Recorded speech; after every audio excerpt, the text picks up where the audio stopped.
All right, it is day one of Japan. I guess for this video, we'll talk about a topic that's been slightly on my mind for a little bit. Right now, we're at Hibiya Park, and I found a good isolated spot to do this at. So hopefully, it's not too. I mean, we're in Tokyo, so you can still see that there's like buildings around, but this is a nice like park area with the pond. It's just the sound isn't going to be the best, but it's okay. I think that's what I want to talk about is basically the idea of being ready, I suppose. I think for me, I've been planning this trip for a while, and for a while, I think at least 2 weeks into December, I felt like I was ready for this. But now that I'm here, I just feel so like not ready. And I guess that's the whole point or lesson for me right now is to just, even if you're not ready, to just jump into things and like try to figure it out like along the way. Because right now I feel like I have a lot of things I need to figure out. I'm here in Japan, about to go to Kyoto, and I'm going to stay there for a while to learn Japanese. It's going to be at a language school, so it's pretty official. It's not going to be like me learning on my own, which I'm sure you could do, but for me, I think structure is very important. So that's definitely, obviously, an inbuilt purpose that I set for myself since I signed up for the school and everything. And I apologize for the background noise. There's literally like something going on in the background every other minute, so there's no good time. Like I just have to do the recording. So that is totally in theme with this, like just going to Japan and figuring things out from there. And just doing things even though it doesn't feel like perfect or just ideal, I suppose. Because if I had another month or two to just study on my own, I think I would feel more prepared because there's still a lot that I don't really know. And I'm going to take a placement exam soon for the school, and I don't think I'll I wanted to place into the intermediate class, but I don't think I will because that's like N3 level, and I'm probably closer to like N5-ish right now. Had I had 2 more months, I would have probably been able to prepare better. But a lot of me last year, I did my reflection video recently, so I don't have to repeat too much, but there's a lot that I wanted to do last year that I feel like every year I have goals that I don't achieve, but there are a good amount of things that happened that I feel very grateful for and that I did achieve, like creating my music originals and whatnot. But I think for this year, starting things out this way, like a fresh start and everything, is something I feel like I really needed because being in the same sort of space for a super long time made me feel like more drained and my energy levels were lower, like everything felt like too much of the same. And now I guess I just want to try something new, explore, experience new things and meet new people. I am here actually like on my own. I am gonna meet with a friend later, but they're not gonna, it's like a one-time thing, probably because we're pretty far away from each other. But I will have one other friend in Kyoto that I know, which I'm grateful for. So it's not like I don't know anyone, but it's definitely, it still feels like a very much solo journey type of thing. And I've never done anything like this in my entire life. So it's definitely going to be a learning curve. And it's something I need to experience for myself and challenge myself to do more, is to just be in uncomfortable situations and actually see how I perform, you know? It's like a test almost. And let's actually move from this spot and explore. But yeah, it's like a test. It's just a challenge, basically. And I want to see how I perform, how I do, and I think there's a lot that I can learn from it. I think when I was younger, I always felt like I wanted to go on adventures, do things that were not like normal. I think when I was a kid, or even in high school or college, I always thought a fun job would be to be like an odd jobs type of person, just doing a lot of random things.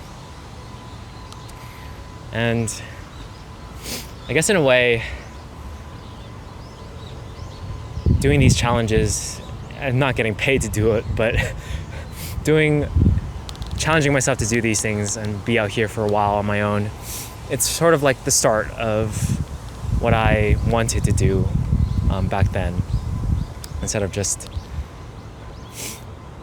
I don't know, there's just so much that I felt like I wanted when I was younger that I never fully went for. And I think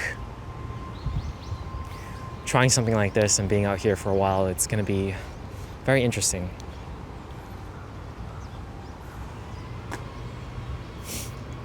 I definitely think my favorite part about this park is the pond, but it's a big park, so I need to explore it. Let's just go ahead and go. I have to break through the feeling of doing this in front of other people, I guess. It's not that many people.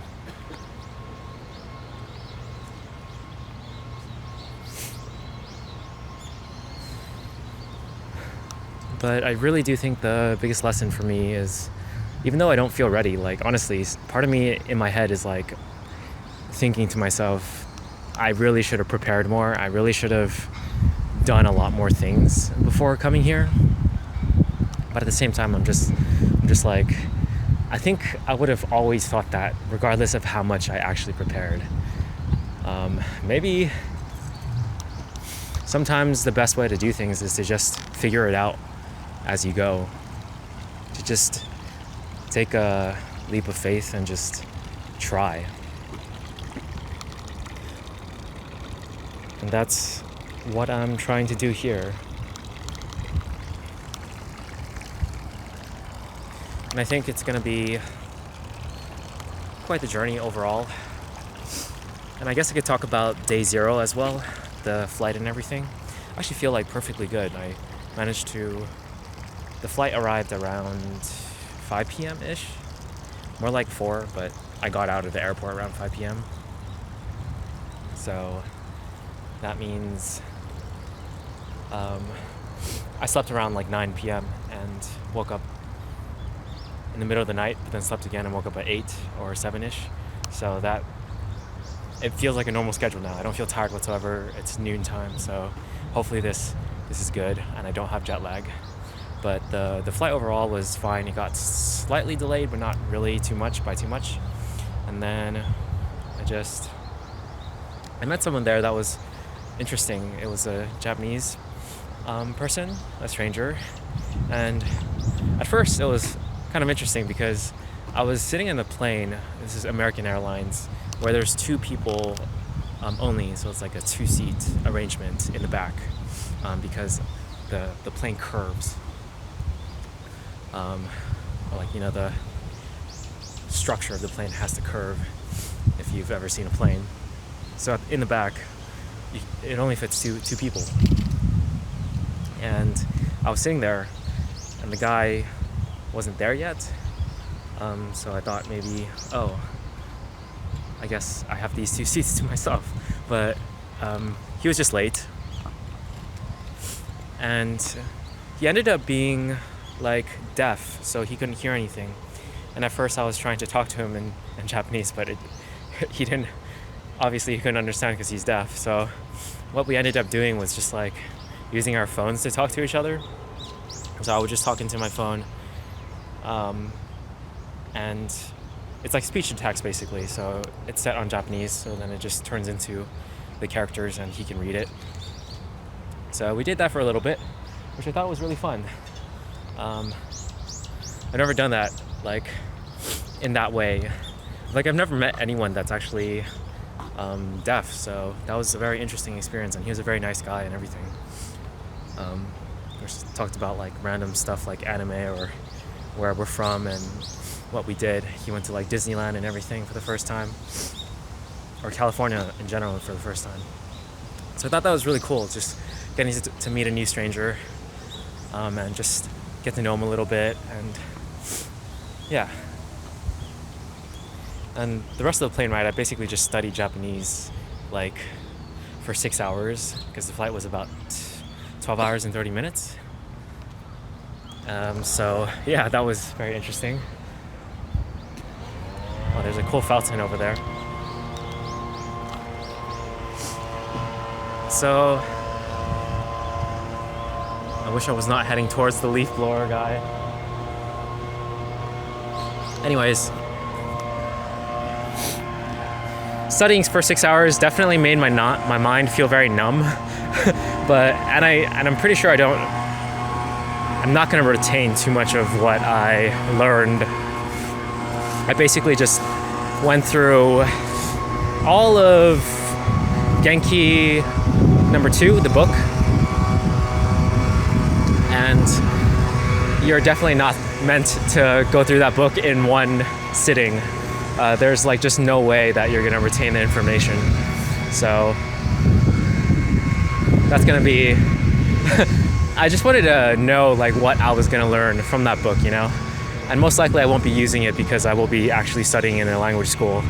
But I was curious because it's one of the most recommended resources. So if you're curious to learn Japanese, I do recommend the Genki books. They're very useful, and I think the structure of it is very solid. Like, you can learn a lot from it. Nice fountain.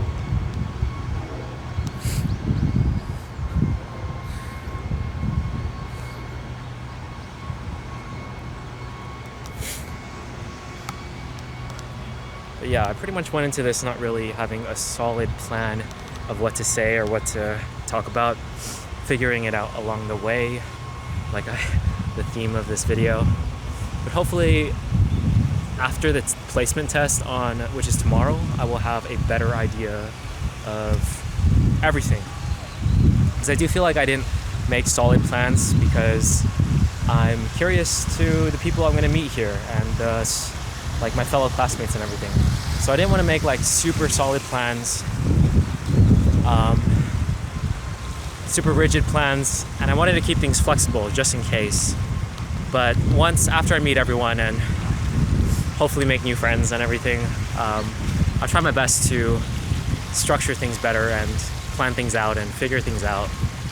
There's a lot that I want to do here, a lot I still want to retain from what I was doing before, which is practicing piano.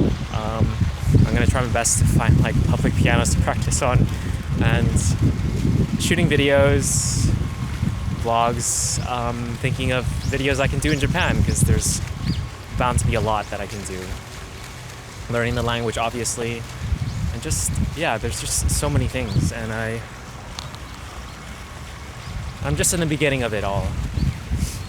Trying to take it all in, to be honest, because yesterday I was pretty tired, and the whole holiday season was really, really busy, so I didn't really get time to myself very much. I didn't get any like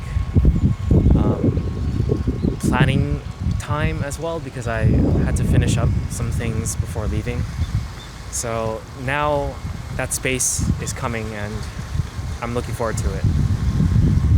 This tree is kind of cool. So another thing too that I wanted to mention, that I totally forgot right now because it's of me looking at this tree. Let's see if I can remember. Okay, just general lessons from the trip for me. Number one, I don't know, I sort of regret bringing 2 luggages. I was gonna bring one, but I put my MIDI piano keyboard into one of them, so it ended up taking up a lot of space, so I had to like bring 2. And then the This thing behind me is pretty cool too. Oh yeah, the second thing is, at least for today, when I visited Tsukiji market, fish market, a lot of it was closed because if you ever plan on going to Japan around January in the beginning, it's like a holiday from I think January 1st to 4th or 5th. I think it's 4th because yeah, a lot of things are going to be closed because when I came, everything was pretty much closed at night. It was like super quiet, and I mean if that's what you want, that's cool too. But yeah, that's just something to note that things will be closed around January 1st to January 4th. So that's something I did not know. But I also, once again, realized that I much prefer nature over like random